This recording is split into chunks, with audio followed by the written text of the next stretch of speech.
En Afrique, il existe encore des cadres politiques discriminatoires préjudiciables aux femmes et aux filles dans le développement agricole. Pourtant, selon l'Organisation des Nations Unies pour l'alimentation et l'agriculture, FAO, 80% des denrées alimentaires destinées à la consommation des ménages et à la vente sur les marchés locaux sont produits par les femmes. Aussi, la Commission de la condition de la femme de l'ONU, qui s'est réunie du 14 au 25 mars 2022, était l'occasion de revenir sur l'égalité des sexes et l'autonomisation de la femme.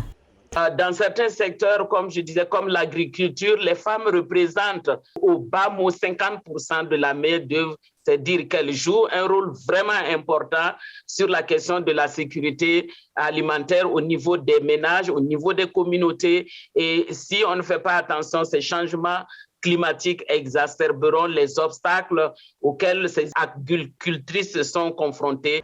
Malgré la mise en œuvre des programmes des Nations Unies pour le développement humain, les femmes souffrent toujours de discrimination sexiste et ont un accès limité aux ressources. En conséquence, elles ont moins de temps pour prospérer financièrement, faire de la politique ou d'autres activités publiques. Ce sont donc les femmes et les filles qui supportent l'essentiel des conséquences des changements climatiques. Le Niger, c'est un pays où 76% des filles sont mariées avant 18 ans. Donc, d'après une enquête de l'UNICEF, c'est le taux le plus élevé. La fille constitue comme un poids dans la famille, compte tenu donc de son statut inférieur à l'homme. La fille qui devait, par exemple, être un agent de développement, se voit être soumise donc et relayée donc à des travaux domestiques.